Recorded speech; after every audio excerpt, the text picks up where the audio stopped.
A billionaire divorced his wife of 19 years to marry a younger woman. He gave her a settlement he considered generous. He kept the company, the portfolio, the connections and the reputation.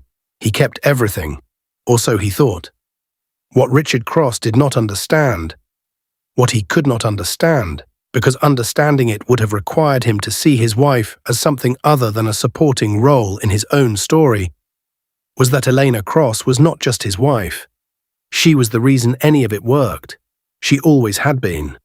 And the moment she walked out of that marriage with her settlement and her silence and her 19 years of accumulated knowledge, the entire architecture of what he had built began, slowly and then very quickly, to come apart. This is the story of how it happened, and why nobody who knew both of them was surprised. Richard Cross was 54 years old and worth approximately $2.3 billion on the day he filed for divorce. He had built that wealth across 3 decades in private equity, buying undervalued companies, restructuring them aggressively, and selling them at multiples that had made him one of the most recognized names in his industry. He was brilliant at the financial mechanics of deals. He understood numbers with the particular fluency of someone for whom money has always been a language rather than a resource. What he was less brilliant at, what he had never been required to be brilliant at, was everything else: the relationships, the trust building, and the long conversations at dinners where the deal was not the agenda, but where the foundation for the deal was laid brick by brick over months. The human infrastructure of success. Richard had always had Elena for that. He had simply never fully understood what that meant. Elena Cross had grown up in Birmingham, Alabama, the daughter of a civil rights attorney and a woman who ran a community health clinic for 31 years. She had inherited from both parents the same fundamental skill: the ability to walk into a room full of people with competing interests and find the precise arrangement of words and attention that made everyone feel heard. It was not manipulation, it was genuine. She was actually interested in people, actually curious about what they needed and what they feared, and what would make them say yes to something they had been uncertain about. That genuine interest was, in the world of private equity, worth more than almost any other single skill. Because deals at the level Richard operated did not fall apart over numbers. They fell apart over relationships. And Elena Cross had spent 19 years making sure that the relationships surrounding Richard's business never fell apart. She had done it quietly, she had done it consistently, and she had done it so well that Richard had long since stopped noticing it was happening. Their marriage had not been unhappy in the conventional sense. There had been no dramatic failures, no public arguments, no singular moment of betrayal. Or what there had been was a gradual drift, the particular kind that happens when two people are very busy and very successful and very focused on maintaining the appearance of a life rather than examining whether the life itself still fit. Richard had met Isabelle Laurent at a conference in Geneva 3 years before the divorce. Isabelle was 31 years old, French, and worked in investor relations for a European private equity firm. She was charming and attentive, and made Richard feel, in a way he had not felt in some years, like the most interesting person in the room. He had told himself for 18 months that it was nothing. Then he had told Elena it was everything. Elena had listened to the entire conversation without interrupting. Then she had said 2 things, and the first was that she wanted the settlement finalized within 90 days. The second was, "I hope you understand what you are doing." Richard had interpreted this as the emotional response of a woman who was hurt. It was not that. It was a professional assessment. The settlement was finalized in 87 days. Elena received $40 million, the house in Connecticut, a vacation property in Antigua, and a provision that required Richard to maintain a specific level of investment in 3 charitable foundations she had established during the marriage. Richard's attorneys had pushed back on the charitable foundation provision. Elena's attorneys had held firm. Richard had approved it personally because it was the smallest line item in the agreement and he wanted the process finished, and he would understand the significance of that provision later. On the day the settlement was signed, Elena Cross walked out of her attorney's office, got into the car that was waiting for her, and made 3 phone calls. None of them were to friends. All 3 were to people who had, over the previous 6 months, been quietly waiting to hear from her. The first sign that something had changed came 4 months after the divorce was finalized. Richard was in final negotiations on an acquisition, a mid-sized logistics company in the Midwest that he had been pursuing for 14 months. The deal was essentially done. Then the founder of the logistics company, a man named Thomas Birch, who had built the business over 27 years and who cared significantly about who he sold it to, called Richard's lead partner and said he needed more time. More time became more questions. More questions became a competing offer from a firm Richard had never heard of. The firm was called Meridian Capital Partners. It had been registered 6 months earlier. Its managing partner was Elena Cross. Thomas Birch sold to Meridian Capital Partners for a price that was 3% lower than Richard's offer. Richard's team spent 2 weeks trying to understand why. The answer, which nobody said directly, but which became clear through the pattern of communications, was that Thomas Birch had met Elena Cross at a dinner 18 months earlier. He had spent 4 hours in conversation with her and had decided that if the time ever came to sell his company, he wanted it to go to someone who understood what he had built. The dinner had happened while Elena was still married to Richard. She had not mentioned it to him. The second sign came 6 months later. Richard had been developing a relationship with a sovereign wealth fund for 3 years. A relationship that his team projected would result in a partnership worth between $400 and $600 million in committed capital. The relationship had been built on a foundation of 4 key meetings, all of which Elena had attended. At 2 of those meetings, she had spoken more than Richard. He had not noticed at the time. When the fund's allocation committee met to finalize their commitment to Richard's firm, one member asked a question nobody had anticipated. He asked whether Elena Cross was still involved with Cross Capital. Richard's representative said she was not. The committee member nodded. The meeting continued. 3 weeks later, the fund committed $220 million to Meridian Capital Partners. They committed nothing to Cross Capital. Richard was told the fund had decided to consolidate their commitments. This was true. It was simply not the complete explanation. It was Richard's longest-serving partner, a man named Gerald who had been with him for 16 years, who finally said what had become increasingly obvious to everyone except Richard.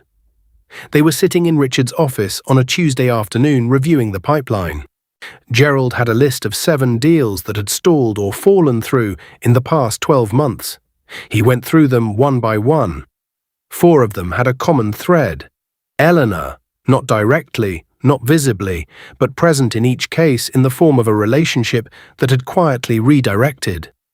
"I need to say something," Gerald said, "and I need you to hear it as coming from someone who has been with you for 16 years, and who is telling you this because it matters."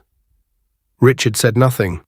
"Elena was not just your wife at these dinners and these meetings," Gerald said. "She was doing something. I did not fully understand what until recently, but I understand it now." Richard looked at the list. "She built relationships for you," Gerald said. "Relationships that were attached to her, not to you. And when she left, they went with her." The room was very quiet. "How long have you known?" Richard asked. "I suspected for about 8 months," Gerald said. "I was certain after the Sovereign Wealth Fund." Richard looked at the list for a long time. Isabelle Laurent had moved into Richard's penthouse 11 months after the divorce was finalized. She was charming and attentive and made Richard feel exactly as she had made him feel in Geneva.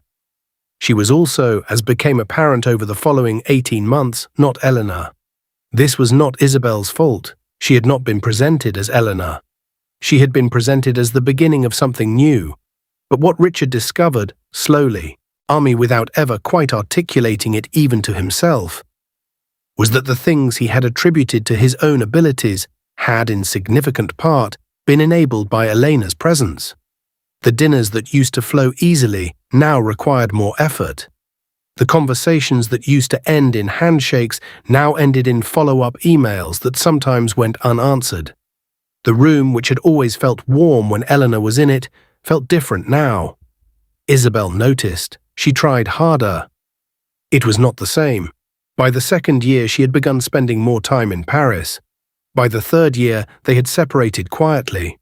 Richard did not tell anyone for 2 months. While Richard's pipeline contracted, Elena's expanded. Meridian Capital Partners completed its first full year with 3 acquisitions, with 2 successful exits and a return profile that placed it in the top 12% of comparable funds in its debut year.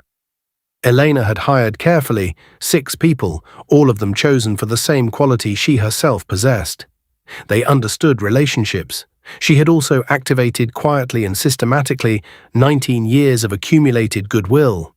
People who had sat across from her at dinners and remembered being genuinely listened to. People who had received a call from her during a difficult moment in their business and had never forgotten it. People who had always, on some level, been doing business with both Richard and Elena and who had now been presented with a choice. The choice was not a hostile one. Elena never made it hostile. She simply made it available. And people chose. About 18 months after the settlement, Richard's attorneys contacted Elena's attorneys about the charitable foundation provision. Richard wanted to reduce his annual commitment to the 3 foundations. The provision was legally binding. Elena's attorneys declined to negotiate. Richard's attorneys pressed harder.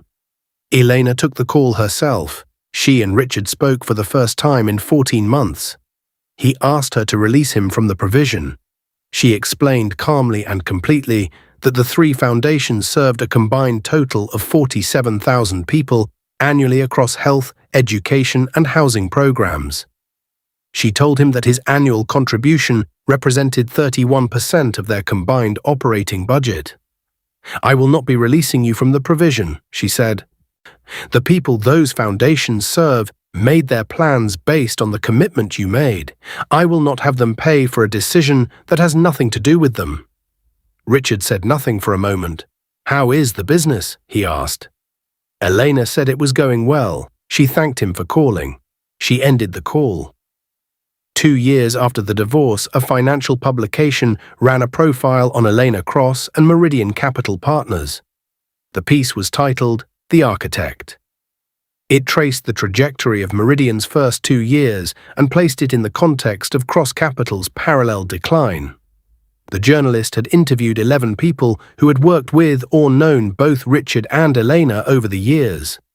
None of them were quoted directly, but the pattern they described consistently across 11 separate conversations was the same. Elena Cross had been the connective tissue of her husband's business for 19 years. The relationships had been real, the trust had been real, but it had been attached to her, not to the firm, not to Richard, to her. The article was read widely in the industry. Richard did not comment publicly. He read it twice. Gerald brought him the article on a Thursday morning. Richard read it in his office with his door closed. He sat with it for a long time. He thought about the conversation in Geneva where Isabel had made him feel like the most interesting person in the room. He thought about every dinner where Eleanor had worked the room while he focused on the deal. He thought about Thomas Birch choosing a 3% lower offer. He thought about the Sovereign Wealth Fund committee member asking if Elena was still involved. And he thought about what she had said the day he told her about Isabel. "I hope you understand what you are doing." He had not understood. He understood now. Elena Cross was 50 years old when Meridian Capital Partners completed its 3rd year. The fund had grown to $900 million in assets under management. She had been named to 2 corporate boards, recognized by 3 industry publications, and had established a fellowship program at her alma mater for first-generation students pursuing careers in finance. She worked long hours, she traveled frequently. She had a small circle of people she trusted completely and a large circle of people who trusted her completely. She did not speak publicly about Richard, not because she was bitter, but because she had nothing to prove. The work proved it.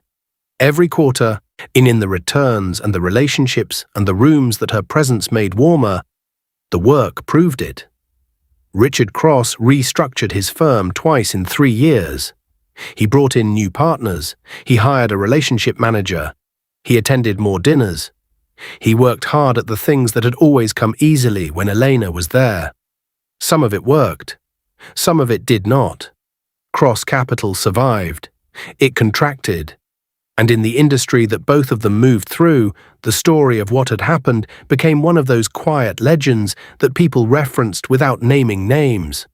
The story of a man who had everything, who had let the most important part of it walk out the door, and who had spent the years that followed learning, slowly, expensively, without anyone to explain it to him, exactly what that part had been worth. If you enjoyed this story, please like this video and subscribe to Turning Point Tales. We will see you in the next one.